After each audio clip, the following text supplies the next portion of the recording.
Tuhan sertamu dan sertamu juga. Inilah Injil Yesus Kristus menurut Santo Matius. Dimuliakanlah Tuhan. Sekali peristiwa, Yesus tiba di daerah Kaisarea Filipi. Ia bertanya kepada murid-muridnya, kata orang, siapakah putra manusia itu? Jawab mereka, ada yang mengatakan Yohanes Pembaptis, yang lain mengatakan Elia, dan yang lain lagi mengatakan Yeremia, atau salah seorang dari para nabi. Lalu Yesus bertanya kepada mereka, tetapi apa katamu, siapakah aku ini? Jawab Simon Petrus, engkaulah Mesias, Putra Allah yang hidup. Kata Yesus kepadanya, berbahagialah engkau, Simon anak Yunus, sebab bukan manusia yang menyatakan itu kepadamu, melainkan Bapa-Ku yang di surga. Aku pun berkata kepadamu, engkaulah Petrus, di atas batu karang ini aku akan mendirikan jemaatku, dan alam maut tidak akan menguasainya. Kepadamu akan diberikan kunci kerajaan surga. Apa saja yang kau ikat di dunia ini akan terikat di surga. Dan apa yang kau lepaskan di dunia ini akan terlepas di surga. Lalu Yesus melarang murid-muridnya memberitakan kepada siapapun bahwa Dia Mesias. Demikianlah Injil Tuhan. Terpujilah Kristus.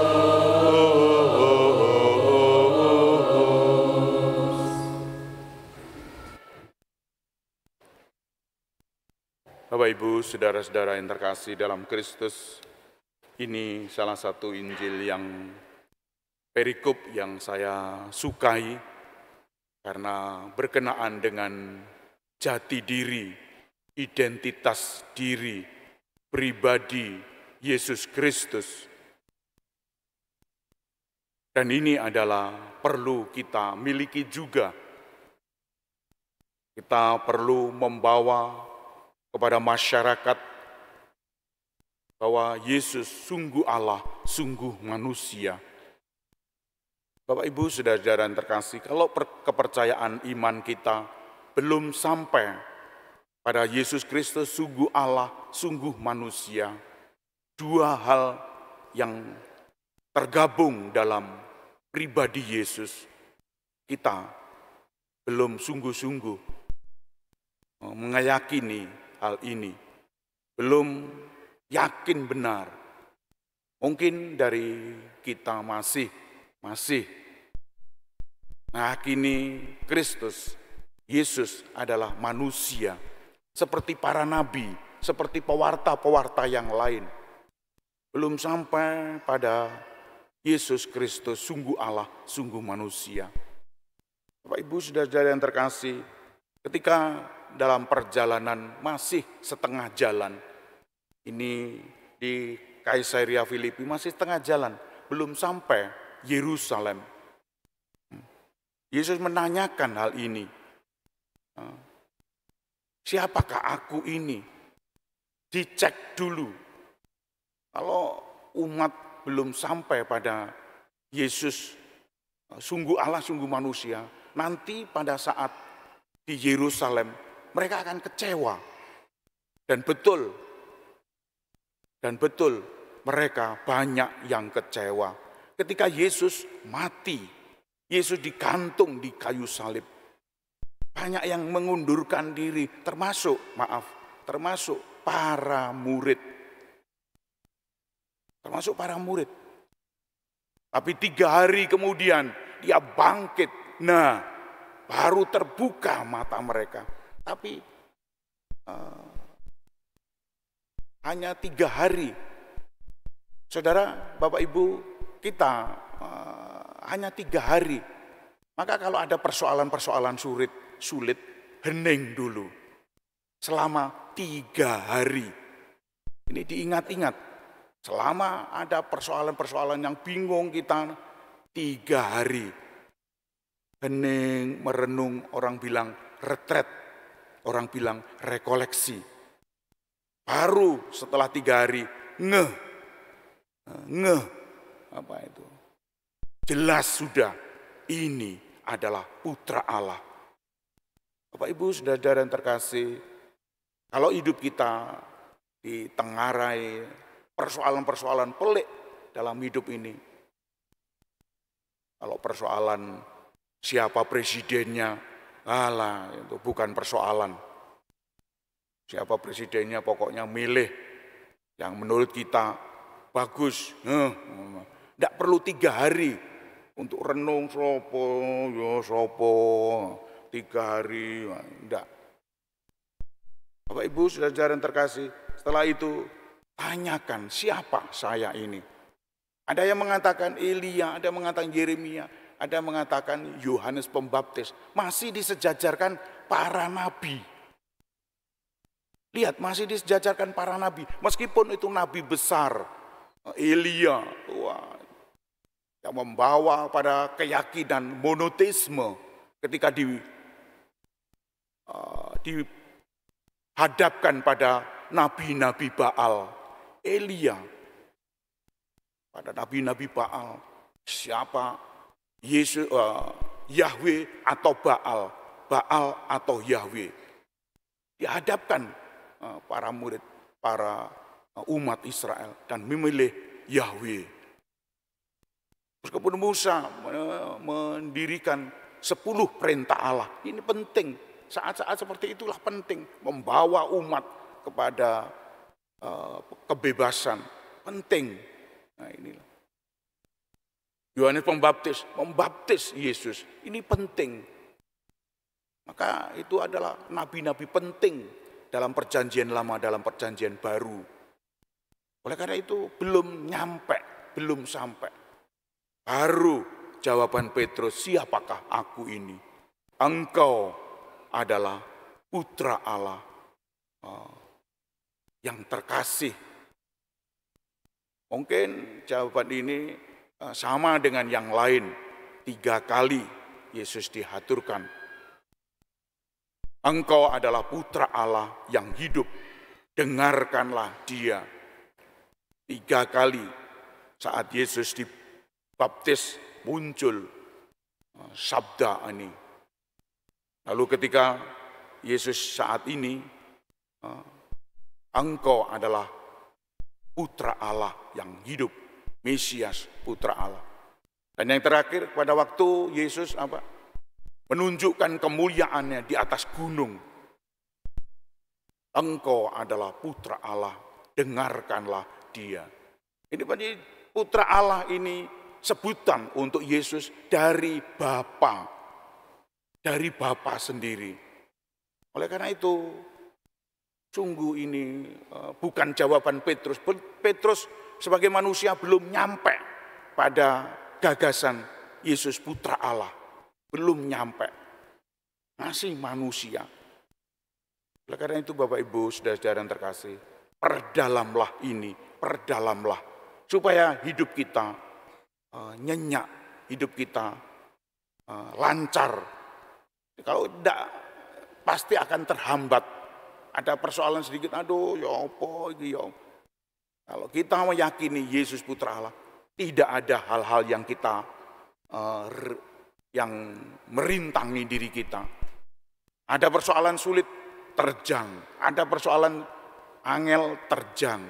Dan terus.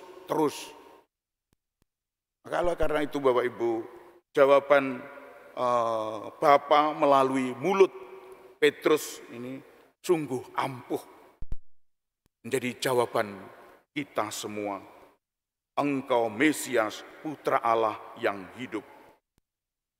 Oleh karena itu Bapak Ibu saudara yang terkasih, ini sabda ini sungguh-sungguh dipahami oleh diri kita sebagai iman kita. Ada sabda-sabda yang menarik dalam Injil Yesus Kristus seperti itu. baptis ini, lalu Simon yang diutus oleh gembalakanlah domba-dombaku. Itulah sabda ini. 3 kali juga Simon, apakah engkau mencintai aku? Gembalakanlah domba-dombaku. Ini menjadi pegangan hidup kita. Kalau kita yakin Kristus adalah Allah, gembalakanlah domba-domba, maka kita menggembalakan apa saja. Ringan rasanya. Ada persoalan-persoalan, dibantu Allah. Karena yang mengutus adalah Allah. Allah yang terlibat di dalamnya. Maka kita pun juga reenteng rasanya. Saya 33 tahun menjadi imam. Enteng rasanya. Tidak ada kesulitan apa-apa. Enteng. Karena Yesus sendiri yang mengutus saya. Yesus sendiri yang mendampingi saya. Mungkin Bapak Ibu juga semacam itu. Oleh karena itu, jangan takut, jangan malas. Kita selalu bergerak menuju kemuliaan Allah. Dan Bapak Ibu, saudara-saudara yang terkasih, apa yang harus kita lakukan kalau kita mendapatkan nilai ini? Yaitu mendapatkan kunci kerajaan surga. Kunci di atas batu karang ini, kudirikan gerejaku. Ini rumah Allah, didirikan di atas diri kita, rumah Allah.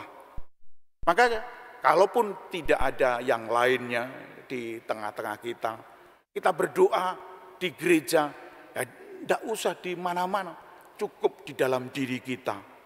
Kalau memang tidak ada gereja sungguh, gedung gereja seperti ini, cukup dalam diri kita, tanda salib. Rumah Allah di dalam hati kita, rumah Allah berjalan-jalan di sana-sana, rumah Allah menjadi kekuatan kita. Dan yang kedua, apa yang kau ikat di dunia ini akan terikat di surga. Apa yang kau lepaskan di dunia akan terlepas. Itu sakramen tobat. Kita harus juga mengampuni sesama kita, mengampuni diri kita sendiri, mengampuni orang lain. Kalau tanpa pengampunan, hidup kita hambar, langsung tanpa pengampunan, kita sembrono hidup, lalu macam-macam biak-biakan. Dan kita tidak karu-karuan akhirnya. Karena kita mengampuni, maka hati-hati, hidup dengan hati-hati, dengan waspada, dengan terus belajar dan belajar. Tidak ada hari tanpa belajar. Itu orang-orang yang mengampuni dirinya, orang-orang yang mengampuni orang lain, orang-orang yang mengampuni situasi yang kondisi seperti ini. Mungkin situasi ini jelek, tidak apa-apa. Kita harus belajar dari situasi jelek. Apa ada hal-hal yang indah di situasi jelek ini? Ada, itu. Ayo, itu saja kita lakukan. Begitu orang yang mengampuni itu, belajar berangkat dari mana-mana. Tidak perlu mengeluh, tidak perlu hati kecil. Bapak Ibu, saudara-saudara yang terkasih, relevansi apa yang dapat kita petik? Satu, bahwa diri kita harus kuat, diri kita harus mengakini, yakin bahwa Kristus adalah sungguh Allah, sungguh manusia. Kalau sampai pada Kristus sungguh Allah, sungguh manusia, itulah gereja, itulah gereja. Gereja di dalam diri kita, gereja berjalan-jalan di mal-mal, di mana saja kita berada. Kalau setiap orang seperti ini mengakui Kristus sebagai sungguh Allah, sungguh manusia, maka kita pun kuat rasanya, kuat dalam hidup ini. Tidak ada orang yang mengalahkan gereja. Karena batu karang didirikan di atas batu karang yang tidak lain adalah Yesus sendiri. atau disimbolkan Petrus, artinya batu karang. Itulah Yesus dalam gereja itu akan hadir menyertai pewartaan-pewartaan kita di mana-mana. Maka kita harus giat, tidak pernah kenal lelah, tak kenal lelah untuk mewartakan Yesus ini. Dan yang kedua, kita harus saleh, kita harus hidup di dalam kedamaian, kerukunan dengan orang-orang lain. Sebab setiap orang yang ingin berbuat kebaikan pasti hidupnya rukun. Rukunlah dengan orang-orang kebanyakan. Indonesia ini mau maju karena Indonesia banyak orang yang baik, orang yang mau maju. Yang membuat kisruh Indonesia ini hanya segelintir orang dari 270 juta orang ini. Hanya 1 juta tidak ada.